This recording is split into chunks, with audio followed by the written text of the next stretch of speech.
అனைవరుக்கும் వణకంగా అందరికీ నమస్కారం. వేదిక మీద కింద ఉన్న వైఎస్ఆర్సీపీ కుటుంబ సభ్యులందరం ఈరోజు బడుగు బలహీన వర్గాల ఆశాజ్యోతి భారత రాజ్యాంగ సృష్టికర్త భారతరత్న బాబాసాహెబ్ బిఆర్ అంబేద్కర్ గారి 133వ జయంతి సందర్భంగా కలుసుకోవడం చాలా సంతోషంగా ఉంది. ముందుగా అందరికీ శుభాకాంక్షలు తెలియజేసుకుంటున్నాను. ఈరోజు నిజమైన అంబేద్కర్ గారి వారసుడిగా జగన్మోహన్ రెడ్డి గారు అంబేద్కర్ గారు కోరుకున్న సమాజాన్ని నిర్మించే కార్యక్రమం ఈ 5 ఏళ్ళు సక్సెస్ఫుల్గా చేశారనేది మీ అందరూ చూశారు. ఆయన ప్రతి మీటింగ్లో చెప్పడమే కాదు, తన ప్రతి సంక్షేమంతో కూడా చూపించడం జరిగింది. నా ఎస్సీలు, నా ఎస్టీలు, నా బీసీలు, నా మైనారిటీలు అంటూ మిమ్మల్ని తన కుటుంబ సభ్యులుగా భావించి మీ అభ్యున్నతి కోసం మీ కష్టాన్ని దూరం చేస్తూ మీకు అండగా నిలబడి ఈరోజు కుటుంబంలో ఎంతమంది ఉంటే అంతమందికి కూడా మంచి విద్యను అందించడమే కాకుండా, మంచి వైద్యాన్ని అందించడమే కాకుండా సంక్షేమ పథకాలను కూడా అందించి ఆర్థికంగా కూడా భరోసా ఇవ్వడం మీరు అందరూ కూడా గమనించాలి. ఈ రాష్ట్రంలో ఎంతోమంది ముఖ్యమంత్రులు పనిచేశారు. అందరికన్నా చిన్నవాడు వయసులో అయినా కూడా పెద్ద మనసుతో ఈరోజు ఎంతో గొప్ప ఆలోచనలతో బడుగు బలహీన వర్గాలందరికీ కూడా ఈరోజు ఒక అన్నలాగా, ఒక తమ్ముళ్ళలాగా, ఒక కొడుకులాగా, ఒక మనవడిలాగా ఆయన అందరి గుండెల్లో నిలిచిపోయాడు అంటే అందుకు కారణం ఆయన మంచి మనసు. రాజశేఖర రెడ్డి గారు ఏ విధంగా అయితే పేద ప్రజల్ని అభిమానించారో తండ్రికి మించిన తనయుడిగా ఈరోజు జగనన్న 4 అడుగులు ముందుకు వేసి ఈరోజు మంచి విద్యనిచ్చే దిశగా గవర్నమెంట్ స్కూల్స్ని ఎలా రెనోవేట్ చేశారు, ఎలా బుక్స్, యూనిఫాము, జగనన్న గోరుముద్ద ద్వారా మరి మంచి పౌష్టికమైన ఆహారాన్ని ఇస్తూ ఈరోజు సిబిఎస్ఈ సిలబస్ నుంచి ఈరోజు డిజిటల్ క్లాస్ రూమ్స్ నుంచి ట్యాబ్స్ ఇచ్చి ఈరోజు ప్రపంచంలో పోటీ పడే విధంగా పేద పిల్లల్ని గవర్నమెంట్ స్కూల్లోనే తయారు చేసే కార్యక్రమాన్ని చేస్తున్నారు. ఏ రాష్ట్రంలో జరిగినటువంటి విధంగా కార్పొరేట్ స్కూల్స్కి పోటీ ఇచ్చి లాస్ట్ ఇయర్ మీరు చూస్తే గవర్నమెంట్ స్కూల్సే ఫస్ట్ ర్యాంకులు సాధించారు అంటే అది జగనన్న ఆశీర్వాదం అనే నేను గర్వంగా చెప్పగలను. ఎందుకంటే పిల్లల కోసం జగనన్న తీసుకొచ్చిన ప్రతిదీ కూడా పిల్లలు ఈరోజు రిటర్న్ గిఫ్ట్గా తమ మేనమామైన జగనన్నకి మార్కు రూపంలో, ర్యాంకు రూపంలో ఇవ్వడం అనేది మనం గమనించాలి. ఎందుకంటే సంక్షేమ పథకాలు ఇస్తే ఆ రోజుకి మనకి కడుపు నిండుతుంది. కానీ చక్కటి చదువుని, చక్కటి ఆరోగ్యాన్ని ఇస్తే ఆ కుటుంబం ఆరోగ్యంగా ఉంటూ మంచి స్థాయిలో ఎదిగేదానికి అవకాశం ఉంటుంది. బాగా చదువుకున్న పిల్లలు మీరు చూస్తున్నారు, చక్కటి ఉద్యోగాలు చేస్తూ ఈరోజు వాళ్ళు సొసైటీలో ఒక గౌరవాన్ని పొందడమే కాకుండా ఆర్థికంగా నిలదొక్కునే విధంగా ఆనాడు రాజశేఖర రెడ్డి గారు, ఈనాడు జగనన్న సపోర్టివ్గా ఉండడం మీరు అందరూ కూడా గమనించారు. ప్రజలకి మంచి చేస్తున్నాడన్న ఒక్క కారణంతో ఈరోజు జగనన్న మీద ప్రతిపక్షాలు ఎలా కక్ష సాధింపు చేస్తున్నాయో మీ అందరూ చూస్తున్నారు.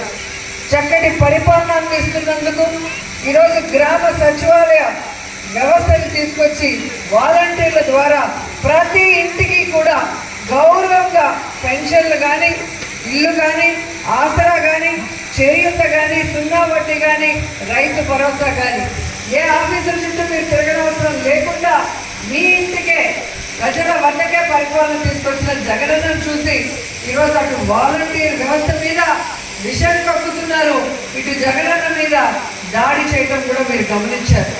సో ప్రజలకి మంచి చేసే వాళ్ళంటే చంద్రబాబు నాయుడికి నచ్చదు అనేది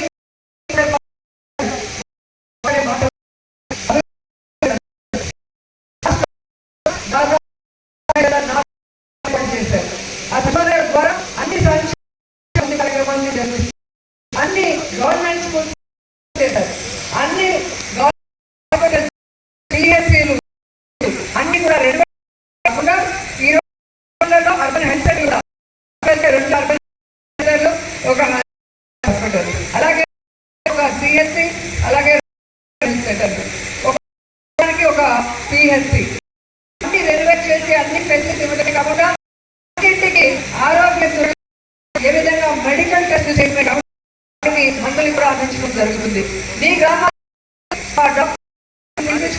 మీ అందరికీ కూడా ఈరోజు ఆరోగ్యం గురించి అవగాహన కల్పిస్తూ ఎవరికైనా మెయిన్ చేయాలంటే ఈరోజు ఆరోగ్యశ్రీని 5 లక్షల నుంచి 25 లక్షలు కార్పొరేట్ లో హాస్పిటల్లో మీరు ఎలా ఆపరేషన్ చేసుకోవాలి వేలు పట్టుబడి నడిపించే కార్యక్రమాన్ని చేస్తారు. ఇల్లు లేని వాళ్ళకి అడిగడిగి మరి ఇల్లు ఇచ్చి ఇచ్చే కార్యక్రమాన్ని చేస్తున్నారు. ఇలా ప్రతిదీ మన ఇంట్లో మన కుటుంబం చేసినట్టుగా జగనన్న ఈ జగమంత కుటుంబం గారు ఇచ్చి వెళ్తే వాళ్ళందరికీ కూడా విషయాన్ని చూడాలి. సో నిన్న మీరు చూశారు మేమంతా సిద్ధం కార్యక్రమంలో ఇడుపులపై నుంచి ఏ విధంగా అన్ని జిల్లాలు దాటుకుంటూ విజయవాడకి వెళ్ళిపోయారు. ఎక్కడికి వెళ్ళినా కూడా మండు టెండలో కూడా వెన్నెల్లో ముసలి వాళ్ళు, ఆడవాళ్ళు, పిల్లలు అందరూ కూడా ఎంతో ప్రేమతో ఎదురు చూస్తూ వాళ్ళ ఆనందంతో కేరించబడడం మనం చూసాం.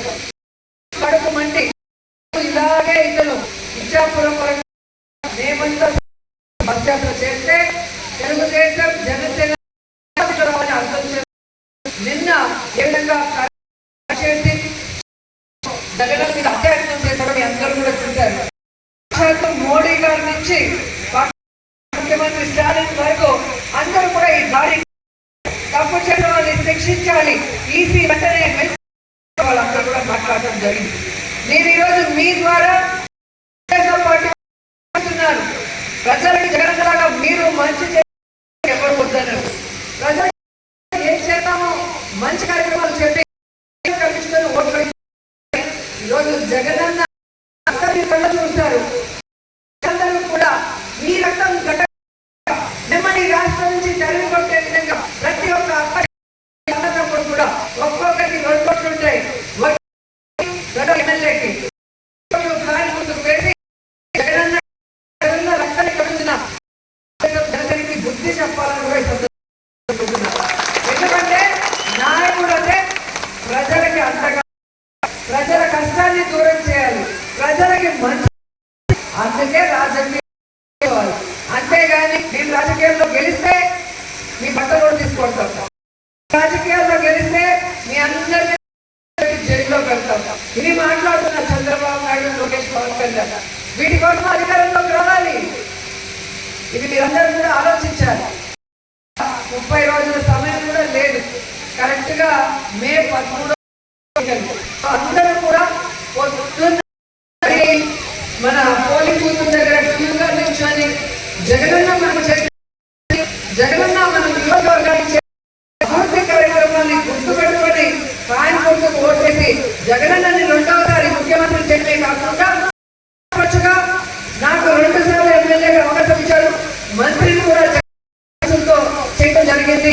ఈరోజు నగిరి నియోజకవర్గాల్లో 30 సంవత్సరాలుగా జరిగిన అభివృద్ధి కార్యక్రమాన్ని అన్నంతో నేను చేయడం జరిగింది. మీ ఇంటికి ప్రతి ఇంటికి కూడా కాంప్లెక్స్ పంపిస్తున్నాం. అది ఒక్కసారి చూసి రాజకీయం చేసిన వాటి ఇల్లేనివి మేము 5 ఏళ్లలో పైగా కోవిడ్ ఉంటే ఆ కోవిడ్ సమయంలో కూడా ఇక్కడే ఉండి ప్రజలకు సర్వీస్ చేసుకుంటూ వారికి మంచి వైద్యాన్ని అందించారు. అలాగే మిగతా అభివృద్ధి కార్యక్రమాలు చేస్తూ అందుకు ముందుకు వెళ్ళాం. ఇప్పుడు మన గాంధీ అన్న కోరుకున్న విధంగా ఇంకా మిగిలిపోయిన కార్యక్రమాలు అభివృద్ధి ఏవైనా ఉన్నా కూడా మన గవర్నమెంట్ వస్తుంది. మళ్ళీ మనం వెంటనే మీకే కూడా చేస్తాం.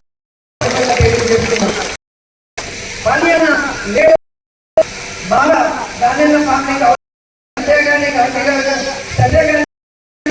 మాకు చాలా గట్టిగా సపోర్ట్ ఇచ్చి